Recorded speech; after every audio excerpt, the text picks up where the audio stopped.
Yeah, WPA. Well, anyway, when this WPA was inaugurated by the government, there was millions of people unemployed. Then the government inaugurated this WPA, and they put 4 or 5 million to work, building all kinds of things that was necessary for the community.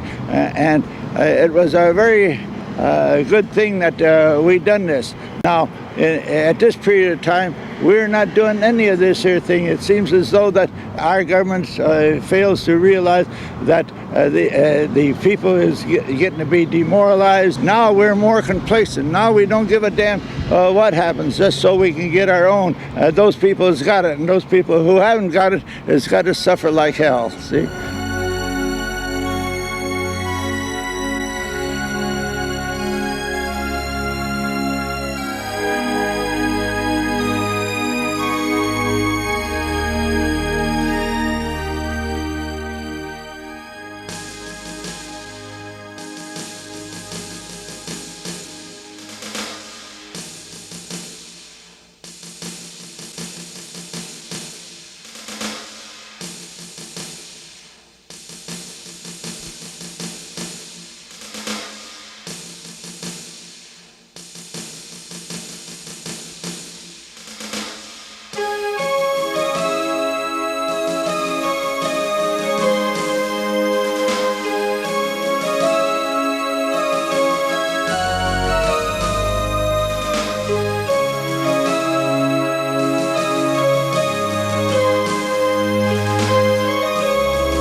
My wife and I moved out here around 67. After we were in the Midwest, and mostly our activity around Indiana, Illinois, and Missouri. We participated in most of the struggles pertaining to the people, the poor people, the tenants, and things like this. But when we retired, we came out here, our son was out here, and we got into active activity here. My wife participated in the struggle against the oppressive legislation called S1, and I was interested in delivering the papers and also the students for the free speech movement. And around the People's Park, I participated in the fight for People's Park. And also I participated in the organization of the unions and the Black Panthers. I think Berkeley is a good town. I think I found it very interesting. I think it's more activity here than there was any other place that I know of at that time. I enjoyed my wife. I was married to her 45 years, and we got along fairly well. My wife got sick, real sick, and she lingered there for 3 months, and then she passed away. She had an aneurysm. And while going to the base, visiting her, I got acquainted with the functions of the hospital. They're ignoring the needs of the poor people because they're not built for that purpose, to take care of the people. They're built for profits. For instance, in these hospitals that is financed by the government through the Burton bill, over 50% of the beds are empty. Although people is walking the streets sick, they don't have enough money to pay for this here. And the people is more worried about paying their hospital bills than they are worried about the sickness that they have. They took from the Medicare funds $50–60 billion, see, in order to balance the budget. See? I talk to the people next to me. Sometimes they don't want to talk. And I find that the older people like to talk better than the young people, please. First of all, I crack a joke with them. Then they'll laugh and everything. You see if they laugh or not. Then I start on the question of politics. Usually I tell them that we're in a hell of a mess. I says we organize big bloody wars and we kill over 20 million people since the Second World War. And not only that, we made 35 million crippled by our bombs.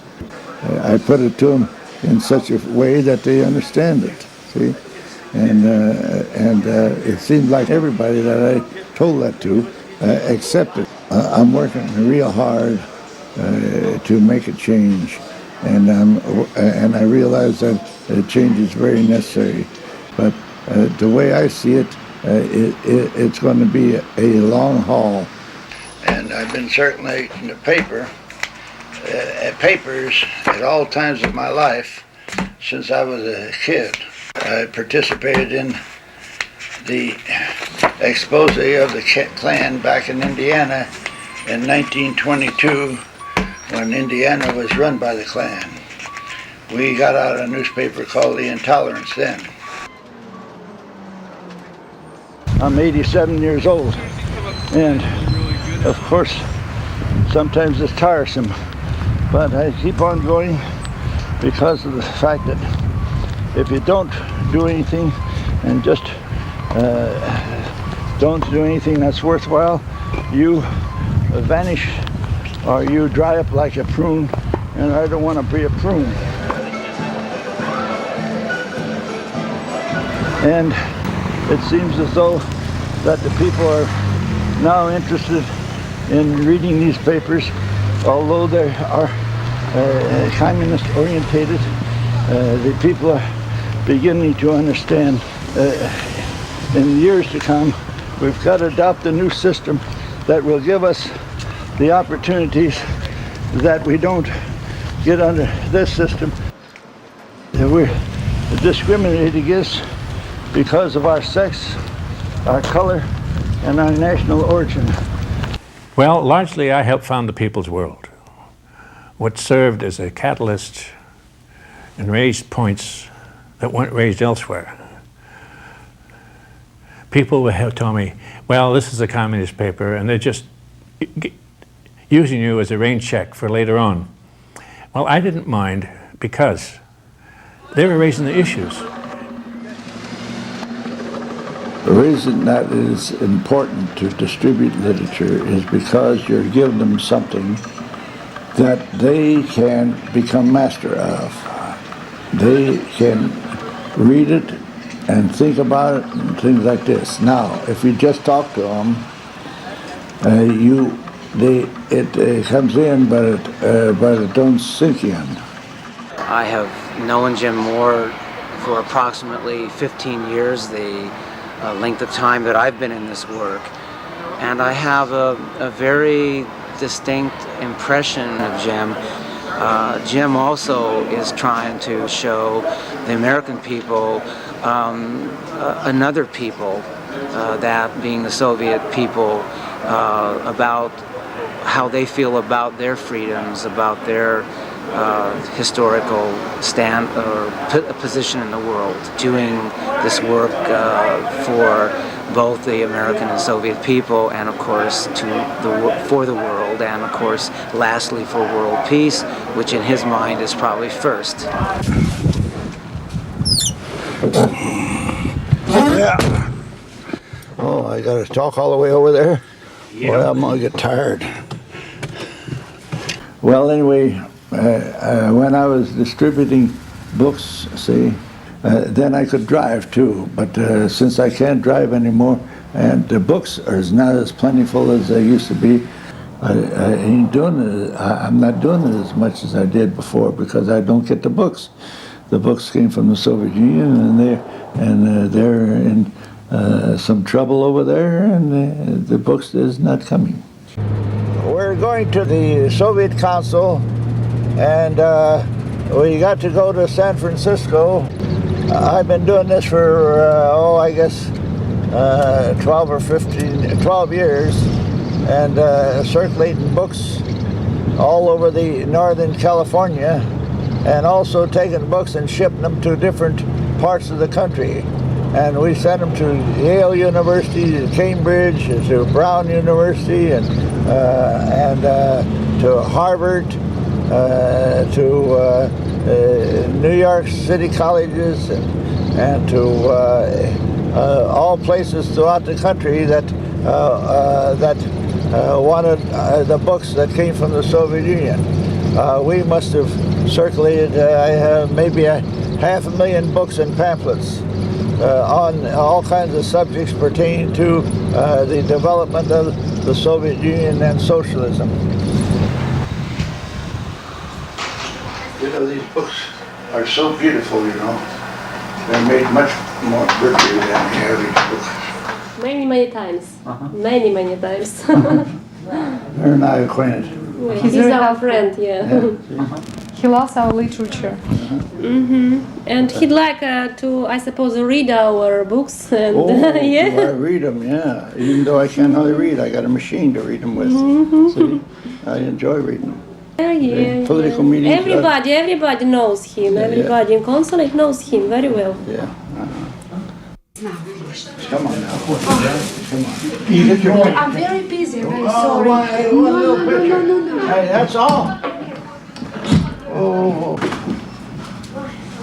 Now, I'm a machinist by trade, and I know this, that if the boss would tell me to go and do this or do that, I'd have to first of all get some tools and then go over and do the job.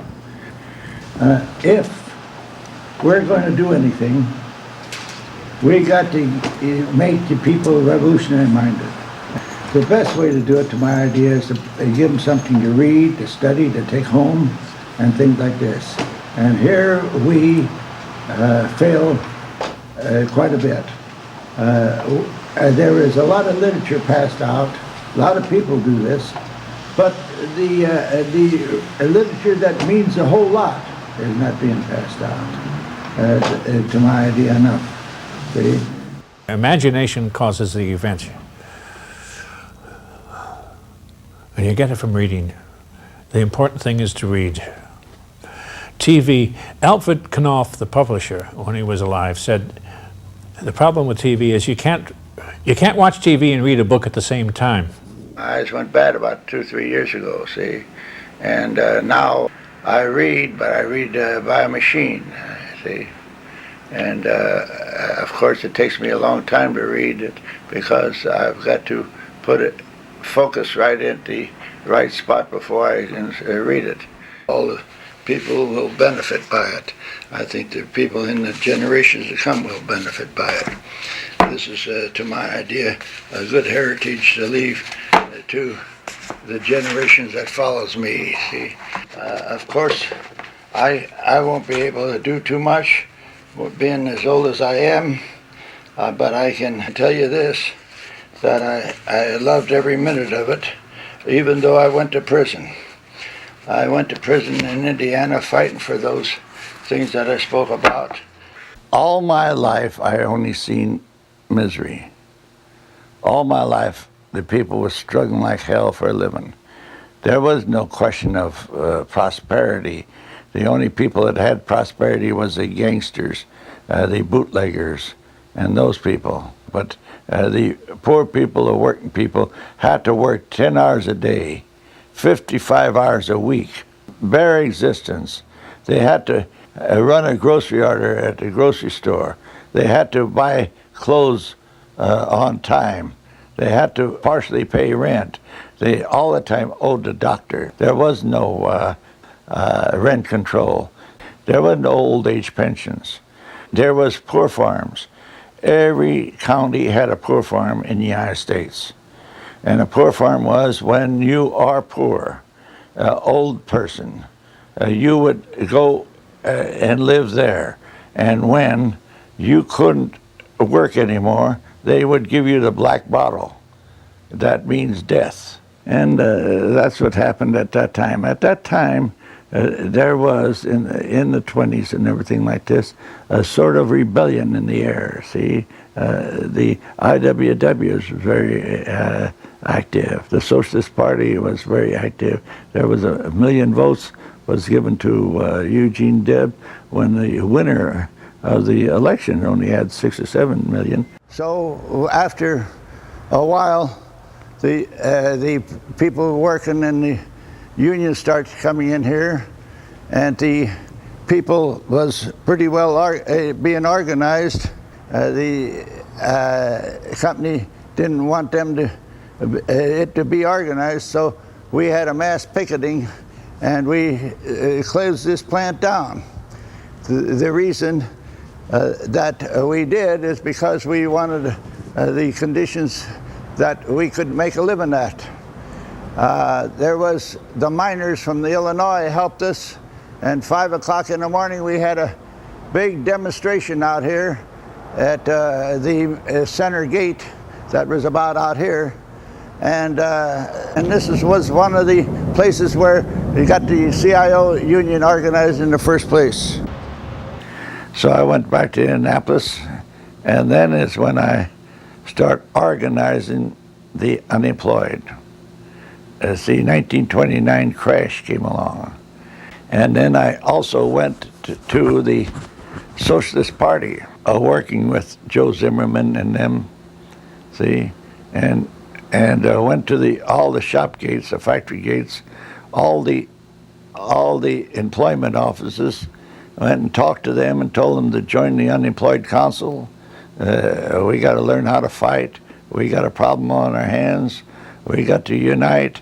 We got to unite for work, give us worker wages, unemployment insurance, hot lunches for school kids, no evictions, 8 hours a day, no discrimination, equal pay for equal work, and things like this. I joined the CP in around 1929, see. They had the best program, and I was convinced that the CP, the communism, is the system that is going to take place of the capitalist system, because the capitalist system couldn't supply food, clothing, and shelter for the people any longer, and profits for the rich without having wars. And we had activity all the time. We'd have meetings necessary every night. We'd have to steal coal at midnight to have meetings. I got arrested quite a number of times. They had a eviction in the black neighborhood of a black family, and in the proceedings, I was arrested because I obstructed the process of eviction. So right away, they gave me a year and $500 fine. So right away, the next day, they took me to the jail. I mean, to the prison. And I carried on the fight all the time. They put me in a hole a number of times, and the hole is that you're down there 2 stories in the ground, and you sleep on the cement, and you hang up on the doors with your handcuffs on. For 10 hours, 12 hours a day. You only get cornbread and a glass of water, and I stayed there 20 days at one time for trying to send out a letter, a kite we used to call it, and tell about the conditions in the place. The Communist Party of Indiana chose me to run for governor of Indiana in 1932 elections, the same year that Roosevelt ran for president.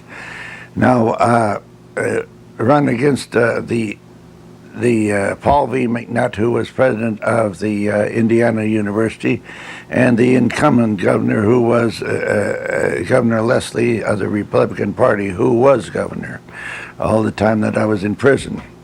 Well, the Governor Paul V. McNutt was elected. He was a prominent Democrat and nationally and internationally. They say I only received 1,100 votes, and when I look at the FBI file, they tell me that I had 2,200 votes. So in the beginning, they stole 1,100 votes from me. Well, yeah, the NRA came into existence, when I got out of prison, and it gave the workers the right to organize, and that was the main thing that we were interested in. The Communist Party and the Socialist Party was sort of united through the Workers' Alliance. The Workers' Alliance carried on the fight for unemployment insurance, old age pensions, and things like this on a national scale. It also helped in the question of organizing the unorganized into unions. John L. Lewis anti-industrial organizations done this, and if it had not been for the communists and the socialists, John L. Lewis and the United Mine Workers and the other organizations through the CIO wouldn't have been able to accomplish what they had. In 1935, the WPA was in existence. And we organized a project workers union, which I was working with. And so the women had a problem. The problem was they couldn't keep a job because they were afraid of their children getting into mischief, and the judges, the probate judges would award their children to some religious institute. And we sat down and we figured out what we were going to do about it, and we presented that to Cochran, who was a congressman from St. Louis, and he stood up there while the Senate and Congress was appropriating money for the WPA, and he wouldn't let them pass this here bill until they would accept a rider of this bill, and that rider was aid for dependent children. Putting these leaflets in here, that in the people's world, and calling the attention to the people to come to the Mission High School on September the 14th in San Francisco. It is regards to the impeachment of Bush.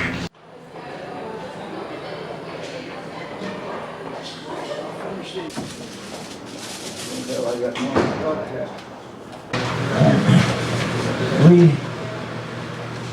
should not be required to fight for big oil.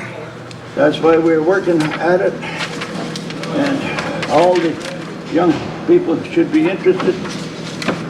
And you students, you can do something about it. Become rebels. Do something like the students in all history has done. Yeah. We don't fight against these oppressive measures, we'd be caught as the oppressed people.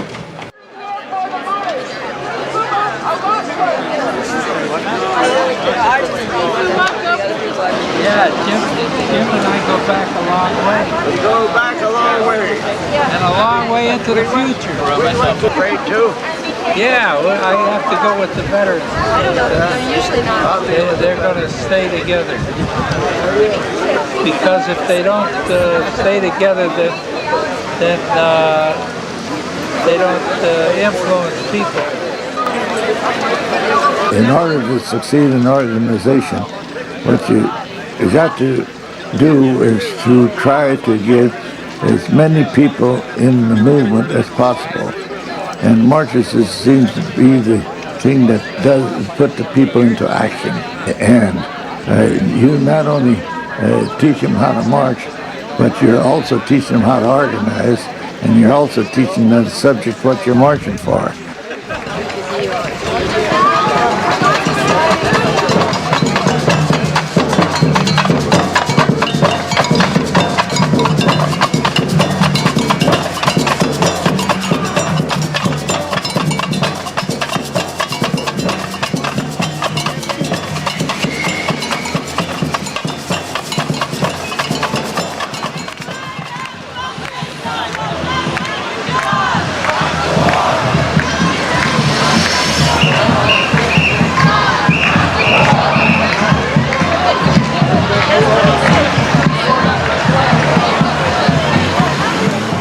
It has been proven that if you have so many marches and so much this and so much that, you turn politics. It has a very good effect upon people. That's the main instrument that the people have to express themselves. See?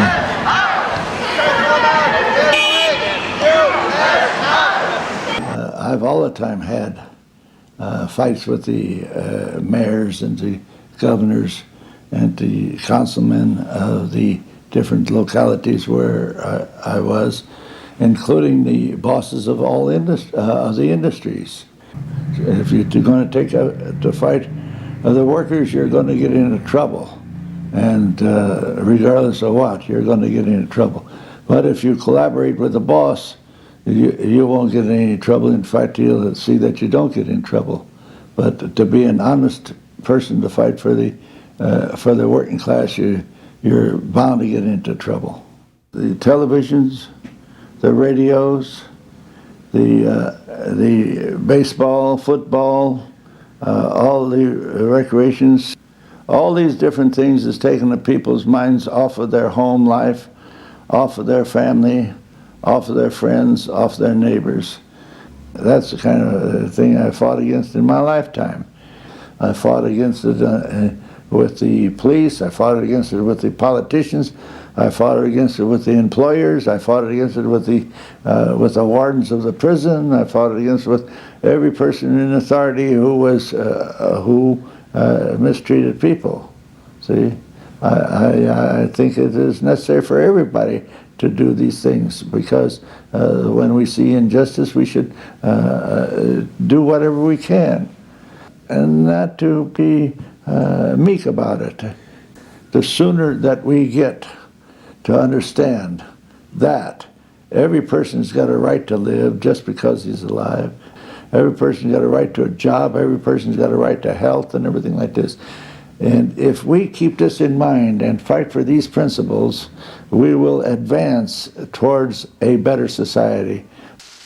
All the activities that people do, whether it's in a shop or on the streets in a demonstration, we see a lot of people. But we seem to forget that it's the individual who makes up these lot of people. And it would seem to me that in interviewing people like Jim, we have to see Jim as one of those people who make history.